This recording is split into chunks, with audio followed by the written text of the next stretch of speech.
It's Dr. Castleberry again. I'm back to talk about introductions. When you're putting together a speech outline for any type of public presentation, let's talk about philosophies of attention getters and get down to some key ways we can strengthen and enhance those introductions. All right, so let's go over the basics one more time. There are 4 key components to a strong introduction, and each of them feed into the speech in major ways, not minor ways. But they also have a very specific order that's going to maximize their potential, how much they're going to do for you in your speech effort. All right, so I'm going to recap those and then talk about each of them with heavy emphasis on the attention getter. All right, so I just listed the first, right? Open with what we call an attention getter, or some texts might refer to it as an attention grabber. I don't know about that term. That the attention getter is exactly what it sounds like. It's kind of like an advertisement for the speech itself. It's a way you're trying to excite us, shock us, bring us into the speech, gain our focus, and hopefully sustain it throughout. And there are many different ways we can execute an attention getter, aka a teaser, right? A way to think about that. And I want to talk about some of those. There are some basic ways, and then there's some really exciting ways that depending on your level of expertise, or maybe the topic of the speech, or just your interest, you will have some selective agency there. So one of the most common attention getters could be something like a useful quotation, right? A quotation is an excerpt from perhaps an individual, maybe some kind of other speaker or communicator, right? Typically maybe a public intellectual. It could be a well-known figure, a scientist. If it's someone we've never heard of, if it's an absolute nobody, it kind of loses the credentialing of utilizing a quotation. But people use quotations all the time as a mechanism to draw the audience in, right? It could be like words of wisdom or some kind of deepened thought about whatever, society or human behavior or what have you. But I think we understand. The important thing, especially if you're using a visual aid, is be sure to share where that information comes from. Don't just share the quotation, as we call it. Who said it, right? And help us understand why that would matter if you're using a quotation as an attention getter. Another type of research information that we could use as an attention getter could be a statistic, right? Some kind of dramatic use of statistical information that's going to reinforce some aspect or put the audience on alert so that, oh, we really need to pay attention to that. Those numbers are staggering, right? However, here is a danger with statistics, right? And that is not sharing your source or not knowing if that source is credible or not, okay? And so that refers us back to the research process of not just a speech, but any type of project or presentation or paper you're putting together. Research is so important, and you want to understand those fundamentals about accuracy and whether the information comes from a veritable subject, all right? But regardless, if you're using statistics, make sure that you're citing those sources as well. We either want to see them in your visual aid if you're using one, or we want to hear where that came from. And a lot of times, because statistics are quantified information about reality, and sometimes and as always, context matters. And so be careful, right? If you're trying to use a statistic to kind of motivate, alert an audience, and maybe about to a social or societal or cultural or whatever problem today, a contemporary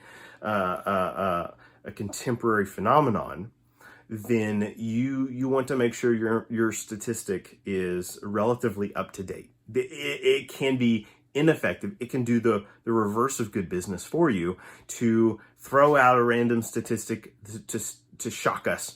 And it comes from, let's say, I don't know, 1993. And, your topic is about 2020. And where do we go from there, right? And that's really important that you pay attention to that kind of detail when you're finding statistical information. So a quotation could be an attention getter of worth. A statistic could be an attention getter of worth. And we want to be sharing our sources in each of those instances. Another powerful tool could be the use of narrative, all right? And when I say that word narrative, what are we thinking about? Gave us a little pause there.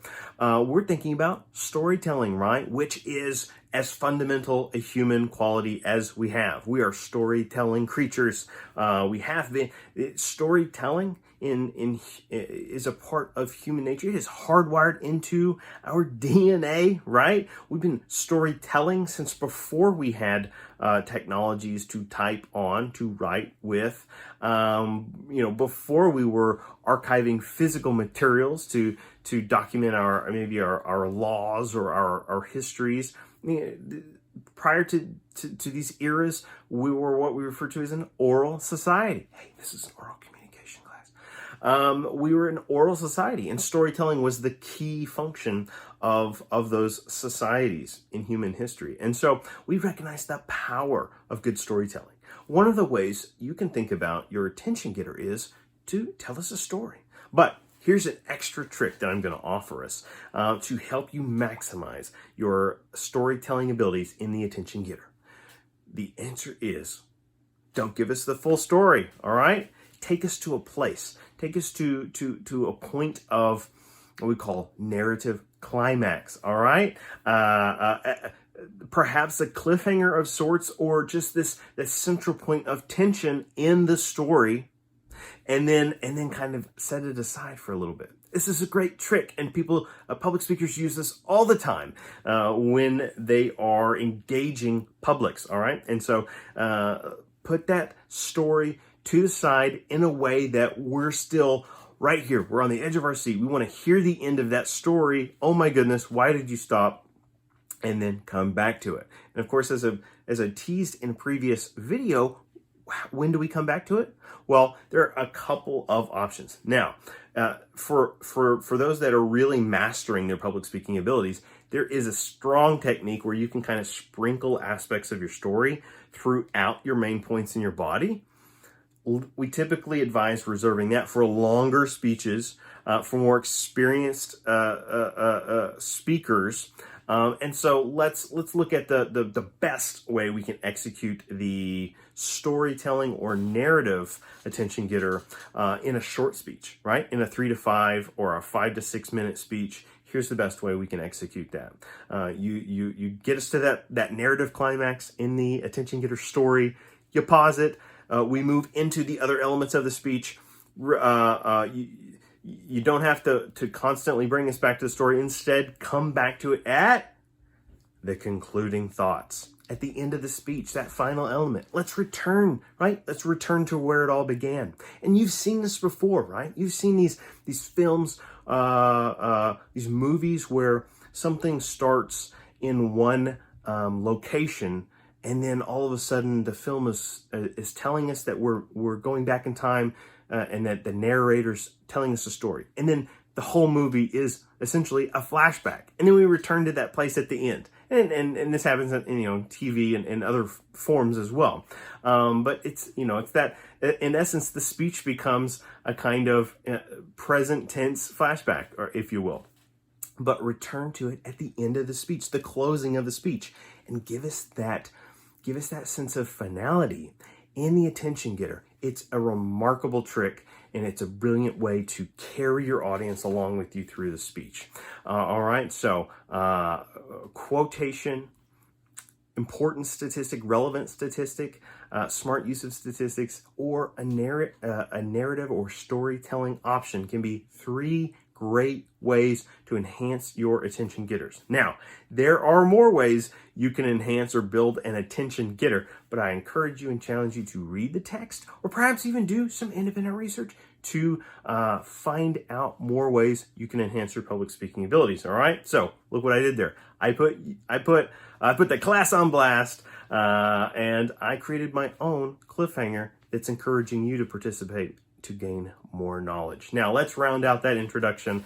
It's essential that we do because we want to understand the elements and parts and how they work together. All right, so we have our attention getter or teaser, and now that we have our audience in heightened, suspended disbelief, right, journeying with us into the speech, you want to hit them right with that thesis statement, the most important aspect of the speech, a single sentence, not a question, a definitive statement, right?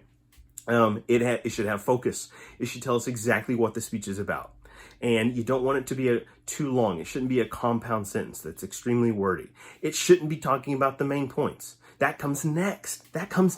It should be separate, its own focused, tight little sentence, the thesis statement. Then, now that we have the most important information, give us a preview, right? And I talked about the importance of transitional language. First, let's explore the blank.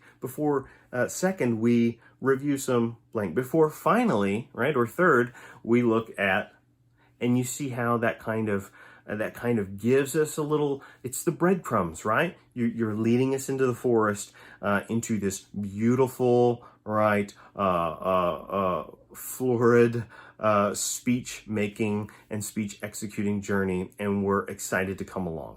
So attention getter, thesis statement, preview of main points, and then sometimes just an effective pause or perhaps an additional transitional sentence can help us pivot, right? Move into the body of the speech. That's a transition we should recognize because we're no longer in introduction land. We've moved into body land, right? We're officially entering the middle of the speech where we know the most important business is going down, right? So those are areas of an introduction, and it's very exciting to talk about, and it follows that logical process. Look forward to hearing your introductions in our upcoming speeches. Thank you for listening.